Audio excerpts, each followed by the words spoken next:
तो उम्मीद करता हूँ कि सब खैरियत से होंगे। हेलो यू ऑल, उम्मीद करता हूँ कि सब खैरियत से होंगे। गाइस, आज का मेरा टॉपिक जो है इंट्रोडक्शन टू इंग्लिश लिटरेचर और स्पेशली एंग्लो सैक्सन्स का पीरियड है। तो आइए चलते हैं हमारे टॉपिक्स की तरफ कि भाई आज क्या क्या पढ़ने वाले हैं और क्या है।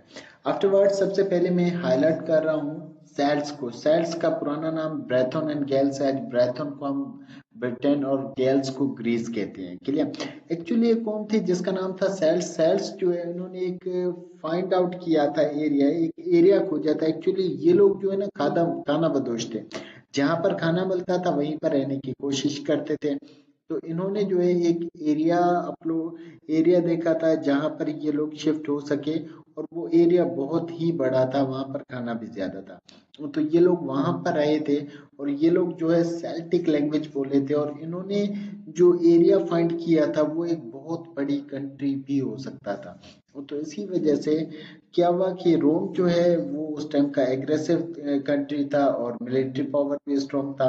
तो 55 बीसी के अराउंड रोम ने देखा कि यार जमीन तो अच्छी है, क्यों ना कब्जा किया जाए।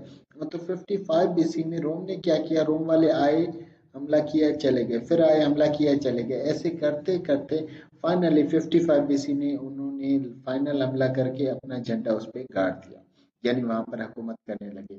अब रोम जब आए तो रोम कहाँ तक थे, 55 बीसी से लेकर 407 एडी तक। ये एक एग्रेसिव कंट्री थी, एग्रेसिव मिलिट्री पावर था। और इसके अलावा ये जो है अपना इन्होंने वो एरिया कवर किया था और अपने साथ लैटिन लैंग्वेज लेके आए थे। इन्होंने उस एरिया को ब्यूटीफाई किया था वुडन आर्ट से। जो आपने देखा लकड़ी की बिल्डिंग्स वगैरह जितनी भी बनी हुई बेहतरीन डिजाइन वगैरह, वो सारी की सारी रोम की है। अच्छा, कुछ लोग कहते हैं कि 55 बीसी से 407 तक, कुछ लोग कहते हैं कि 450 तक रहे थे। तो एग्जैक्ट जो है वो 407 है जहां तक मेरी स्टडी कंसर्न है। आफ्टरवर्ड्स अब क्या हुआ कि 55 बीसी में रोम को वो एरिया छोड़ना पड़ा, बिकॉज उसके खुद के घर के ऊपर रोम सिटी के ऊपर हमला हुआ था। तो इसी वजह से वो दोबारा चले गए। जब वो 407 एडी में चले गए तो यहाँ पर अब जो सेल्स वाले थे उनके ऊपर तो 500 ईयर से ज्यादा हुकूमत हुई थी। तो वो तो इस काबिल ही नहीं थे कि अपने आप को किसी और मुसीबत से बचा सके, क्योंकि एरिया अच्छा था तो हर कोई चाहता था कि उस पर कब्जा किया जाए। पिग्स एंड स्कोप दो फेबुलस ट्राइब्स थी जो कि हमला करना चाहती थी। अब ये लोग हेल्पलेस थे, तो इन्होंने कहा क्यों ना किसी पावरफुल बंदे की हेल्प ली जाए। तो इसी वजह से फाइनली इन्होंने सोचा कि क्यों ना एंग्लो सैक्सन्स की हेल्प ली जाए। एंग्लो सैक्सन्स कौन थे? एंग्लिश, ज्यूटिश, सैक्सन्स, ये तीन ट्राइब से मिलकर बने थे। और इंग्लिश जो है पेनिनसुला बेल्टिक सी के यहाँ से आए थे। पेनिनसुला किसे कहते हैं? कोई भी ऐसा एरिया जिसको तीन हिस्से से समुद्र ने घेरा हुआ हो और एक हिस्सा खुश्की हो।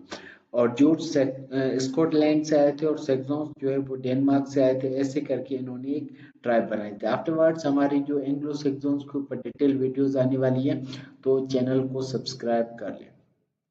अच्छा, एंग्लो सैक्सन्स जो है 407 से 787 तक रहे हैं। ये अपने साथ फ्रेंच लैंग्वेज को लेके आए थे, और वो जो खाली लैंड था ना सेल्स वाला, उनको इन्होंने एक नाम दिया था एंग्लियन लैंड, और उस एंग्लियन लैंड को आज हम इंग्लैंड कहते हैं। इन्होंने 5 टाइप की डायनेस्टी भी बनाई थी, रेवेन्यू सिस्टम वगैरह जितने भी आप देखते हो वो इन्हों के बने हुए। और इसके अलावा रिटेल एनोनियमस, एनोनियमस किसे कहते हैं? एनोनियमस, एलोनियमस, पिसिडोनियमस, मतलब कोई भी ऐसी बुक या ऐसा वर्क जिसका राइटर अननोन हो। तो वॉन्ट्राड वगैरह ये भी इसी टाइप की बुक्स जो है इस एरिया में लिखी गई थी।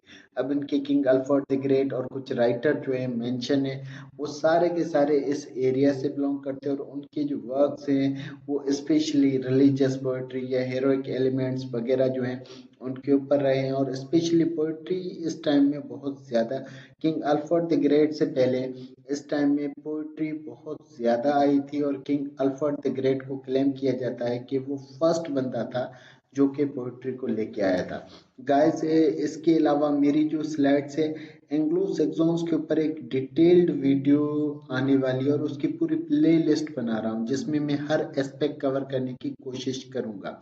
तो आप लोगों ने अगर मेरे चैनल को सब्सक्राइब नहीं किया है तो आप लोग सब्सक्राइब कर लें, और इसके अलावा जो है आपको कोई भी कमेंट वगैरह में क्वेश्चन पूछना हो आप लोग पूछ सकते हैं। Thank you very much. आज की वीडियो सिर्फ यहाँ तक।